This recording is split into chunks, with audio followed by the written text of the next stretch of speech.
Lesson 3. The Plague and Tudor Medicine. 5 episodes of the plague, also known as the sweating sickness, swept across England during the Tudor era. Henry VIII was so terrified of it that in the summer of 1528 he slept in a different bed every night, constantly moving around to try and escape it. Scientists are still fascinated by this mysterious disease which plagued the Tudors. The first incidence was in 1485 and is thought to have been brought to England by the mercenaries Henry VII hired in his fight against Richard III. It wasn't just Henry VIII that was scared of this disease.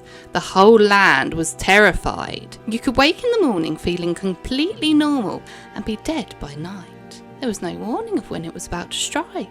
The outbreaks of the plague caused widespread devastation. Measures such as quarantine, isolation and fumigation were implemented to control the spread of the disease. Tudor physicians had limited understanding of infectious diseases and relied on traditional remedies and preventative measures. The plague presented in different forms, including bubonic, septicemic and pneumonic. Bubonic plague was the most common form and was characterised by swollen and painful lymph nodes, fever, chills, fatigue and body aches. Septicemic plague affected the bloodstream, causing severe illness and organ failure. Pneumonic plague affected the lungs and was highly contagious through respiratory droplets. Symptoms of the plague: sudden sense of dread, headache, neck pains, weakness, cold sweats, fever and heart palpitations. Between 3 to 18 hours after the onset of symptoms, 30 to 50% of people would die. Remember, Henry VIII's own brother Arthur died from it. The plague was primarily transmitted through fleas that infested rats. When infected fleas bit humans, they transmitted the bacteria. The disease would also spread through direct contact with bodily fluids or respiratory droplets from infected individuals. The Tudor plague had a significant impact on society. It caused a high number of deaths, leading to a depopulation in some areas. The disease would also disrupt trade, commerce, and daily life as people were afraid to gather in public spaces and engage in normal activities. To control the spread of the plague, measures such as quarantine isolation were implemented. Infected individuals and their households were often isolated, and entire communities would be placed under quarantine to prevent the disease from spreading further. The last incidence was in 1551, and then it suddenly disappeared. To this day, no one knows why or how. During the Tudor period, medical knowledge about the plague was limited, and effective treatments were lacking. Physicians often relied on traditional remedies such as bloodletting and herbal medicines, which had little impact on the disease. Preventative measures included fumigation, burning aromatic substances, and maintaining cleanliness to try and ward off the disease. The Tudor period was marked by a strong belief in the supernatural causes of the plague. Many people attributed the disease to divine punishment or witchcraft. Remedies and rituals associated with superstitions were often practiced alongside medical treatments. The repeated outbreaks of the plague during the Tudor period had a long-term effects on society. The high mortality rates led to labour shortages, which in turn contributed to social and economic changes. The scarcity of workers increased wages and improved the status of the working classes. Tudor medicine. Another disease that troubled the Tudors besides the plague was tuberculosis. It claimed the life of Edward VI. But why was sickness and disease so deadly in Tudor times? For a start, they didn't have any real knowledge or understanding of diseases or what caused them. Tudor medical knowledge and practices were influenced by a combination of traditional beliefs, religious teachings and emerging scientific ideas. Tudor medicine was heavily influenced by the humoral theory, which originated from ancient Greece and Roman medicine. According to this theory, the human body was believed to be composed of 4 humours: blood, phlegm, yellow bile and black bile, and an imbalance of these humours was thought to cause illness. Treatments aimed to restore the balance of these humours through methods such as bloodletting, purging and herbal remedies. Herbal medicine played a significant role in Tudor medical practices. Physicians use various herbs, plants and natural substances to create remedies and potions. Herbal remedies were believed to have healing properties and were used to treat a wide range of ailments. Tudor medicine was influenced by astrology and supernatural beliefs. Physicians often considered the alignment of the stars and planets when diagnosing and treating illnesses. Supernatural causes such as witchcraft or demonic possession were also believed to be responsible for certain diseases. They did have doctors, but often they caused more harm than help. Tudor doctors were very expensive, so only the rich could afford them. They would examine the patient's urine to try and find out clues to what was wrong. These examinations were pretty gross. They'd look at the colour, smell the wee, or even try and taste it. Yuck! Doctors didn't perform surgery. If you needed one of those, you had to go to your local barber. Barber surgeons first trained as barbers, also known as hairdressers, and then apprenticed with other barbers to learn how to do surgery. These would often be rudimentary, with no pain relief other than getting the patient really drunk, and little way to prevent infection. Poor people would turn to wise women if they were sick for their herbal remedies and potions. In reality, these were women who had been trained to understand the healing properties of different plants, but they are often regarded with suspicion for being witches. The Tudors believed that bad smells were the cause of disease.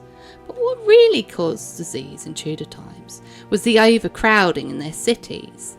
Their lack of sanitation, as sewerage was thrown directly into the streets, along with rotting food. Rats would run everywhere, spreading disease. Their water was contaminated with the sewage.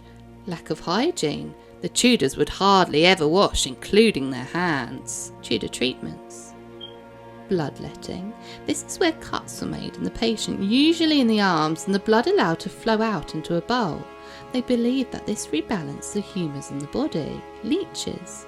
Leeches would be placed on the body to suck the blood from the patient for the same reasons as the bloodletting.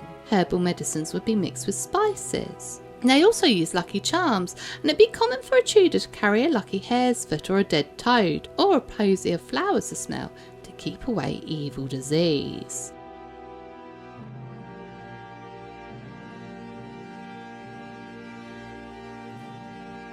Hi everyone! Today we're going to do a pepper and water experiment which shows why it's important to use soap when washing your hands. I have my trusty helper here who is going to show us what to do. So first of all, you want a bowl of water and you want to sprinkle the pepper into it.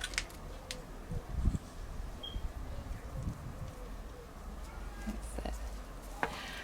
First we're going to try and see what happens if you dip oil in. So this is a stick with oil. And if you can see, it's making tiny little bubbles on the surface, but not really doing much. Next we're going to try milk.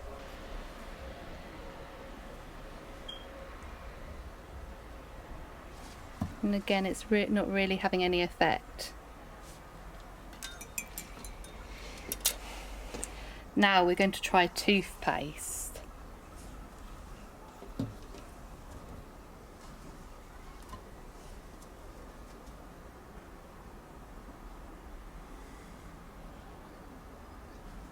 So it's working better than the oil and the milk, but not having that much impact. So now we have the soap. So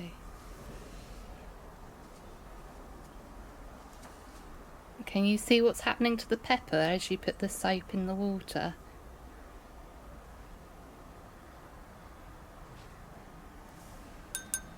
And that's what happens to germs when you clean your hands with soap. Of black pepper act like this? During this activity, several household products are tested. The first thing to note is that at least some of the pepper floats on the surface of the water.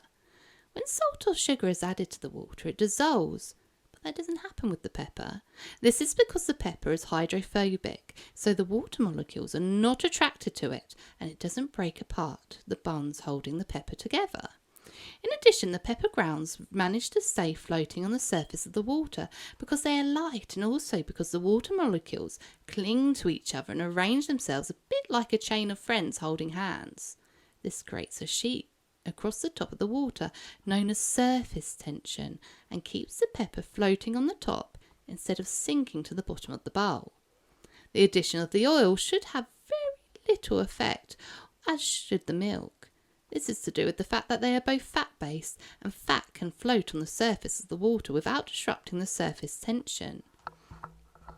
In contrast, soap and toothpaste are designed to break down the surface tension of the water and break apart the molecules in the fat so that they can be lifted from the surface of items they cling to, which would then allow those items to get clean.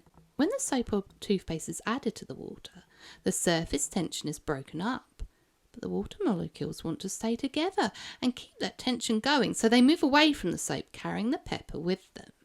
If you imagine that the pepper is the bacteria molecules, you can see that when you wash your hands, putting soap on them means that the water pulls the germs and bacteria away from the soap and off of your hands.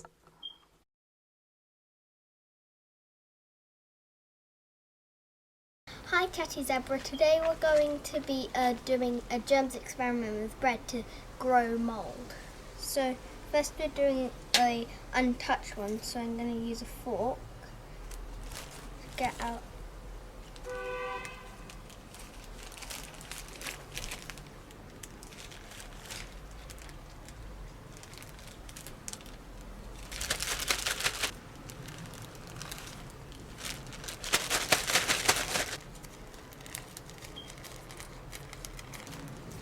That's the untouched one. Next we're going to be doing dirty hands, so I got my hands dirty.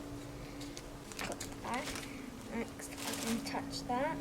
And fold my hands over.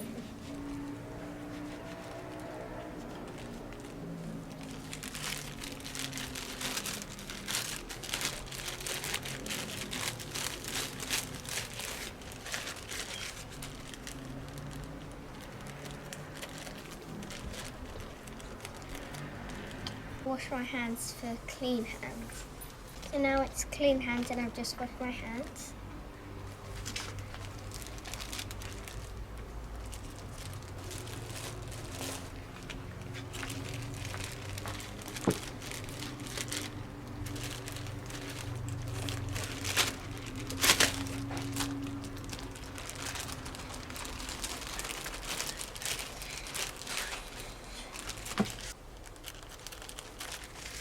So next I'm gonna use sanitizer on my hands.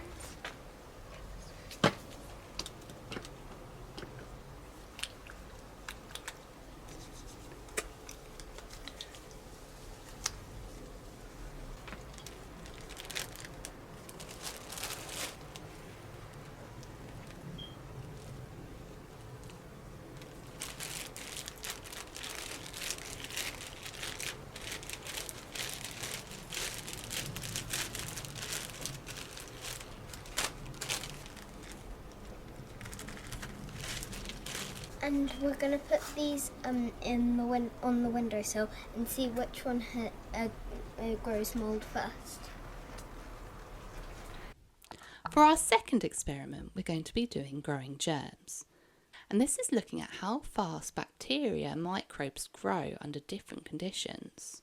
We're going to see which grows fastest. A bit of bread that hasn't been touched by anything. A bit of bread that's been touched by dirty hands. A bit of bread that's been touched by hands that have just been washed with soap. And a bit of bread that have been touched by hands that have been cleaned with sanitizer. Which do you think are going to grow the mould spores first?